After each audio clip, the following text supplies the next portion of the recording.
शिवाजी महाराजांच्या प्रेरणादायी कथा। वीर शिवाजी महाराजांना कोण ओळखत नाही? या नावाशी आपण सर्वच परिचित आहोत। त्यांचा राज्यकारभार अतिशय वैभवशाली होता। त्यांच्या राजवटीत सर्व कामे चांगली झाली। त्यांच्या राजवटीत कोणताही भेदभाव नव्हता, सगळे एकत्र राहायचे। एका वेळची एक गोष्ट अशी आहे की शूर शिवरायांचे सैनिक गावाची स्थिती पाहण्यासाठी गेले असता तिथे पोहोचल्यावर गावप्रमुखांनी मोठे पाप केल्याचे उघड झाले।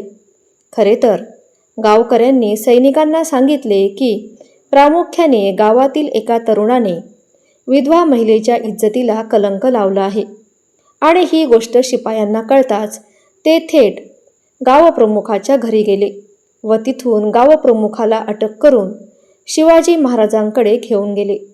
शिपाई राजवाड्यात आले आणि त्यांनी सर्व घटना शिवाजी महाराजांना सांगितली। हा सगळा प्रकार कळल्यावर शिवाजी महाराज संतापले। त्यांचा राग इतका होता की त्यांची तळपायाची आग मस्तकात गेली। शिवरायांचे हे रूप पाहून गावप्रमुख खूप घाबरला। तो लगेच शिवाजी महाराजांच्या पाया पडून जीवाची भीक मागू लागला। शिवाजी महाराजांनी त्याला जोरात ढकलून जमिनीवर फेकले आणि या नगण्य गुन्ह्याबद्दल त्याला कोणती शिक्षा द्यावी हे सांगा, अशी गर्जना करत शिवाजी महाराजांनी त्याला विचारले। तो गावप्रमुख अजूनही स्वतःच्या जीवाची भीक मागत होता।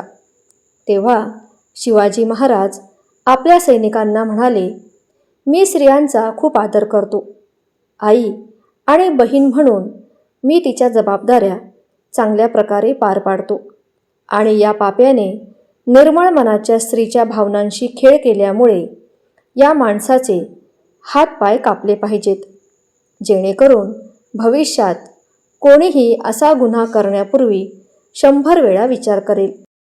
खरे तर शूर शिवरायांचा न्याय अतिशय खरा आणि प्रामाणिक असायचा। एकदा शिवाजी महाराज युद्धात खूप थकले। आजूबाजूला काहीच दिसत नसल्याने ते एका वृद्ध वनवासी महिलेच्या घरात शिरले। त्यांना खूप भूक लागली होती म्हणून त्यांनी काहीतरी खायला मागितले। ते सैनिक आहे असे समजून त्या वृद्ध महिलेने त्यांच्यासाठी प्रेमाने खिचडी बनवली आणि ताटात दिली। शिवाजी महाराजांना खूप भूक लागली होती आणि म्हणून घाईघाईत खात असताना खिचडीच्या मधोमध हात घालून बोटे भाजली आणि हे पाहून म्हातारी म्हणाली, सैनिका, तू हुशार दिसत असलास तरी मूर्ख आहेस। शिवाजीसारख्या चुका करत आहेस। आणि हे ऐकून शिवाजी महाराजांनी कान टवकारले। ते म्हणाले, आई, शिवाजीने कोणती चूक केली की तुम्ही त्याला मूर्ख म्हणत आहात आणि ती चूक कोणती आहे ते मला सांगा। वृद्ध स्त्री म्हणाली, सैनिका, बाजूबाजूची थंड खिचडी खाण्याऐवजी मध्येच हात घालून बोटे भाजून घेत आहेस। त्याचप्रमाणे शिवाजीनेही लहान मोठे किल्ले आधी जिंकून आपली ताकद वाढवण्याच्या ऐवजी मोठ्या किल्ल्यांवर आक्रमण करून मुक्की खात आहे आणि म्हणूनच मी तुला शिवाजीसारखा मूर्ख म्हटले आहे। आता शिवाजी महाराजांना आपल्या पराभवाचे कारण समजले होते आणि त्यानंतर त्यांनी प्रथम छोटे किल्ले जिंकून आपली शक्ती वाढवली आणि नंतर मोठे किल्लेही जिंकले। त्या म्हातारीचा सल्ला शिवाजी महाराजांना फार उपयोगी पडला। तात्पर्य, शिवाजी महाराज हे राजे असूनही त्यांना कुणी चांगला सल्ला दिला तर ते ऐकत असत। त्यांनी गरीब श्रीमंत असा भेदभाव कधीही केला नाही। शिवरायांच्या जीवनाशी निगडीत आणखी एक घटना अतिशय रंजक आहे। वीर शिवरायांच्या शौर्याची बातमी सर्व दूर पसरली। प्रत्येक जण त्यांच्या शौर्याबद्दल बोलायला कंटाळायचे नाही। पुण्यातील नाचणी गाव आपल्या सौंदर्यासाठी प्रसिद्ध आहे।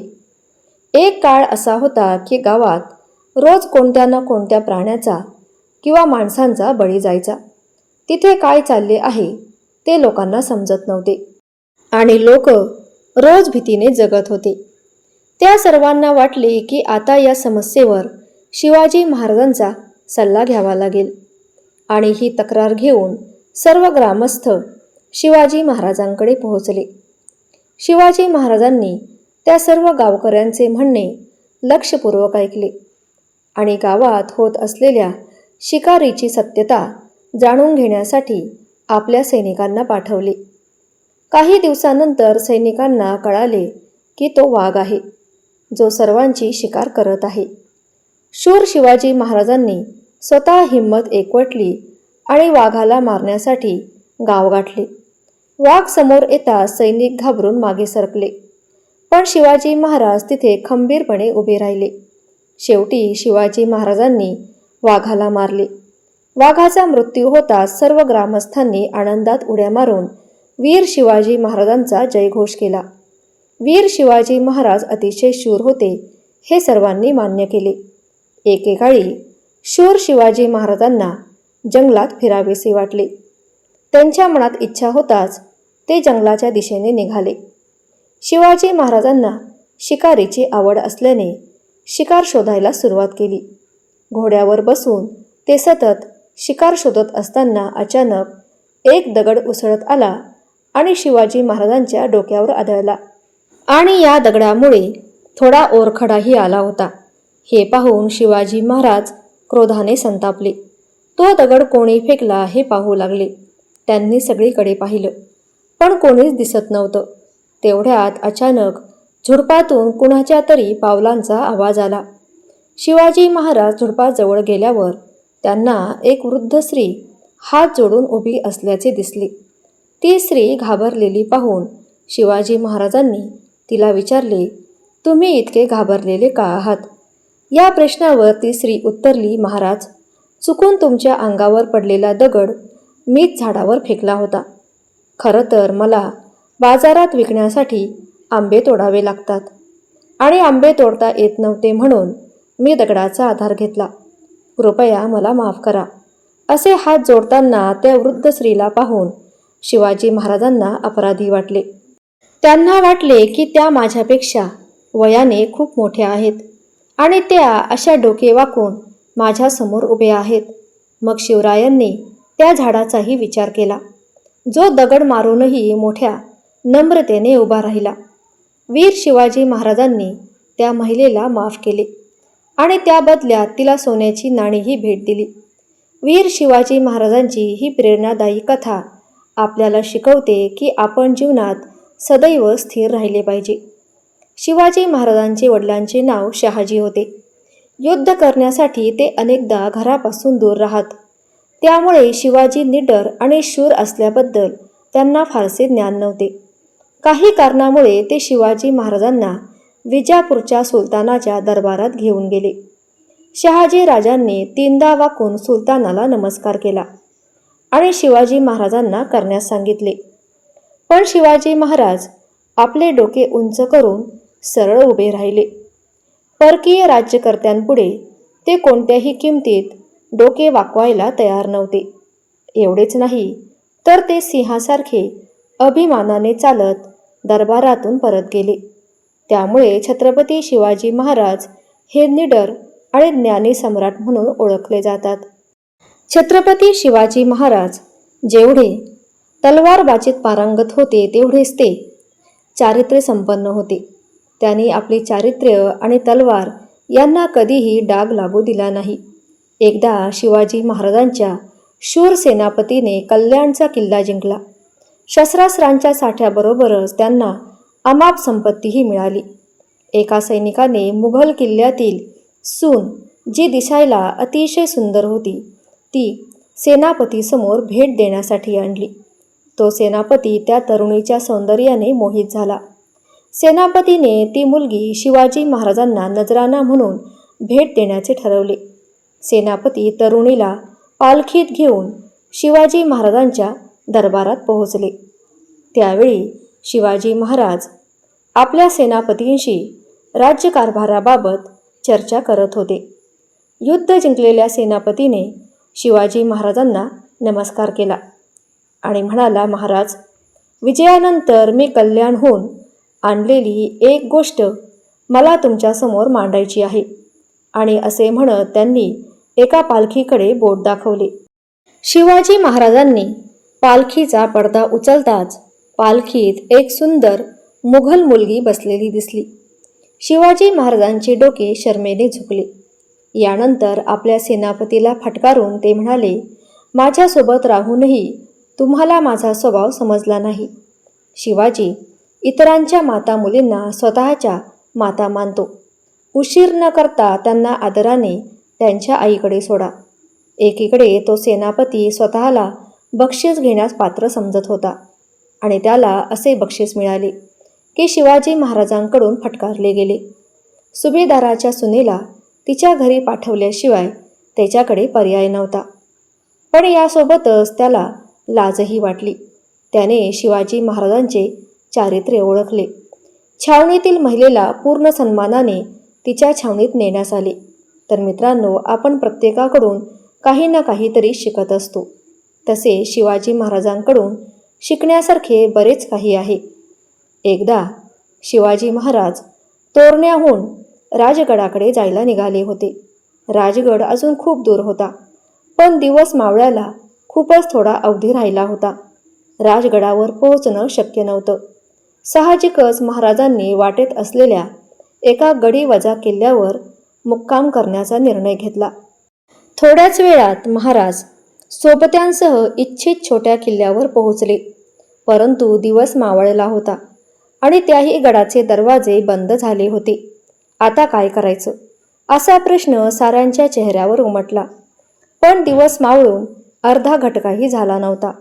महाराज सोबत होते, ते काहीतरी मार्ग काढतील असा विश्वास सगळ्यांना होता. गडाचे दरवाजे बंद झाले हे पाहून महाराज पुढे सरसावले. त्यांनी आवाज दिला, कोण आहे रे पलीकडे? दार उघडा. तुम्ही कोण हायसा? पहारेकरानं दरडावून विचारलं. पहारेकराचा दरडावणीचा स्वर ऐकून महाराजांना हसू आलं. तरीही हसू दाबत महाराज म्हणाले, आम्ही महाराज आहोत. पण दरवाजावरचा पहारेकरी महाराजांना ओळखत नव्हता. तर महाराजांचा आवाज कुठून ओळखणार? त्याला वाटलं की काहीतरी शत्रूची चाल आहे. कुणीतरी महाराजांच्या नावाखाली आत घुसायला बघतोय. तो आपला विचार करत राहिला आणि इकडून शिवाजी महाराजांनी पुन्हा आवाज दिला, अरे उघड की दरवाजा. आणि त्यावर पहारेकरी म्हणाला, तुम्ही कुणी बी असा, पण दरवाजा उघडाया नाही जमायचं पाहुणं. सांजापासून तांबडं फुटूस्तवर काय बी झालं तरी गडाचा दरवाजा उघडायचा नाही, असा शिवाजी महाराजांचा हुकूम आहे. अन आमचं महाराज काय बी झालं तरी स्वतःचा हुकूम स्वतः कधीच मोडाया सांगत नाहीत, असं समधी म्हणतात. कुणी बी लुंग्या सुंग्या येईल अन महाराजांचं नाव घेऊन दार उघडाया सांगन. आम्हाला एवढं कळना होय, तेव्हा तुम्ही कोणी बी असा, रातभर बाहेरच बसा. दिस उजाडल्यावर बघू आपण कोण असन ते. महाराजांकडे आता कुठलाच मार्ग नव्हता. धाक दडपशाही करून त्यांनीच घालून दिलेला शिरस्ता त्यांना मोडायचा नव्हता. महाराजांनी अख्खी रात्र गडाबाहेर उघड्यावर काढली. सकाळ झाली. गडाला जाग आली. हळूहळू किलकिलीत होत गडाचे दरवाजे उघडले. रात्रीचे पाहुणे दारातच असल्याचे पाहिलं. त्यांची नीट खातर जमा करून त्यांना आत घेतलं. पण चौकशी करताना जेव्हा पहारेकरांच्या लक्षात आलं की ज्यांना रात्री आपण दरवाजावर अडवलं ते खरोखरच महाराज होते, तेव्हा मात्र त्यांचे धाबे दणाणले. त्याला त्याचा कडेलोट दिसू लागला. चेहरा भीतीने पांढरा पडला. पहारेकऱ्याची अवस्था महाराजांच्या लक्षात आली आणि ते शांत पावलानं पहारेकऱ्याजवळ गेले. त्याच्या पाठीवर शाबासकीची थाप दिली. स्वतःच्या गळ्यातला कंठा काढून त्याच्या गळ्यात घातला आणि म्हणाले, तुमच्यासारख्या प्रामाणिक सोबत्यांच्या जीवावरच आमचं स्वराज्य उभं आहे. तर शिवाजी महाराजांच्या ह्या कथा तुम्हाला आवडल्या असतील तर एक लाईक नक्की करा. चॅनलला सबस्क्राईब करा आणि कमेंटमध्ये जय भवानी जय शिवाजी नक्की लिहा. धन्यवाद.